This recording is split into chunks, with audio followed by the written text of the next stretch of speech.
भगवान शिव को प्रसन्न करने के लिए किसी भी विशेष पूजा की आवश्यकता नहीं होती है, क्योंकि कहा जाता है कि वो तो भोले हैं और भक्त की मन से की गई क्षणिक मात्र की भक्ति से ही वो प्रसन्न हो जाते हैं। अगर आप भी शिव की भक्ति और कृपा पाने के लिए सावन के सोमवार का व्रत करते हैं, तो इस कथा से भोलेनाथ को प्रसन्न कर सकते हैं।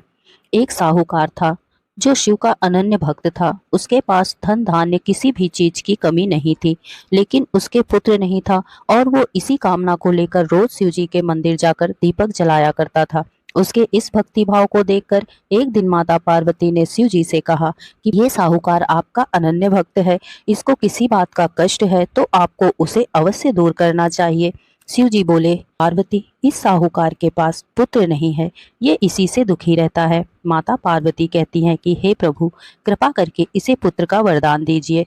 तब भोलेनाथ ने कहा कि हे पार्वती, साहूकार के भाग्य में पुत्र का योग नहीं है। ऐसे में इसे अगर पुत्र प्राप्ति का वरदान अगर मिल भी गया तो वो केवल 12 वर्ष की आयु तक ही जीवित रहेगा।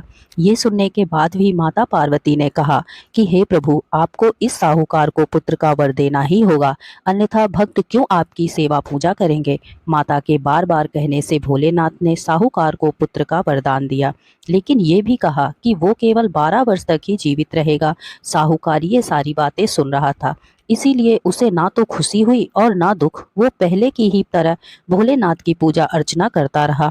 उधर सेठानी गर्भवती हुई और 9वें महीने उसे सुंदर से बालक की प्राप्ति हुई।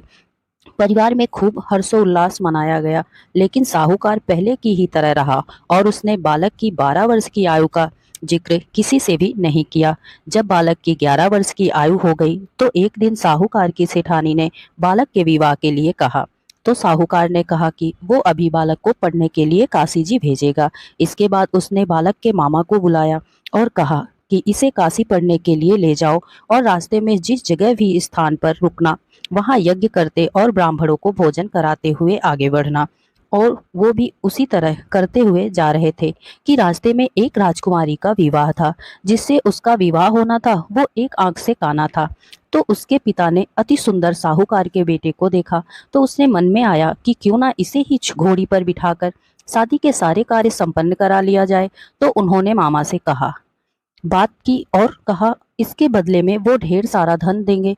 तो वो भी राजी हो गए। इसके बाद साहूकार का बेटा विवाह की वेदी पर बैठा और जब विवाह कार्य संपन्न हो गया तो जाने से पहले उसने राजकुमारी के चुनरी के पल्ले पर लिखा कि तेरा विवाह तो मेरे साथ हुआ है, लेकिन जिस राजकुमार के साथ तुमको भेजेंगे वो तो एक आंख का काना है। इसके बाद वो अपने मामा के साथ काशी के लिए चला गया। उधर जब राजकुमारी ने अपनी चुनरी के पल्ले पर यह लिखा हुआ पाया तो उसने राजकुमार के साथ जाने से मना कर दिया। तो राजा ने भी अपनी पुत्री को बारात के साथ विदा नहीं किया। बारात वापस लौट गई। उधर मामा और भांजे काशी जी पहुंच गए थे। एक दिन जब मामा ने यज्ञ रचा रखा था और भांजा बहुत देर तक बाहर नहीं आया, तो मामा ने अंदर जाकर देखा तो भांजे के प्राण निकल चुके थे। वो बहुत परेशान हुए, लेकिन सोचा कि मैं अभी रोना पीटना मचाया तो ब्राह्मण चले जाएंगे और यज्ञ का कार्य अधूरा रह जाएगा। जब यज्ञ संपन्न हुआ तो मामा ने रोना पीटना शुरू किया। उसी समय शिव पार्वती उधर से जा रहे थे। तो माता पार्वती ने शिव से कहा कि हे प्रभु, कौन रो रहा है। तभी उन्हें पता चलता है कि ये तो भोलेनाथ से आशीर्वाद से जन्मा साहूकार का पुत्र है। तो वो कहती है कि हे प्रभु, इसे जीवित कर दें, अन्यथा इसके माता पिता के रोते रोते प्राण निकल जाएंगे।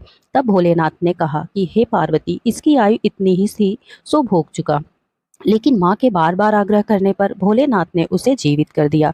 लड़का ओम नमः शिवाय करते हुए उठ गया और मामा भांजे दोनों ने ईश्वर को धन्यवाद दिया और अपनी नगरी की ओर लौटे। रास्ते में वही नगर पड़ा और राजकुमारी ने उसे पहचान लिया। तब राजा ने राजकुमारी को साहूकार के बेटे के साथ बहुत सारे धन धान्य के साथ विदा किया। उधर साहूकार और उसकी पत्नी छत पर बैठे थे और उन्होंने ये प्रण कर रखा था कि यदि उनका पुत्र सकुशल ना लौटा तो वो छत से कूदकर अपने प्राण त्याग देंगे।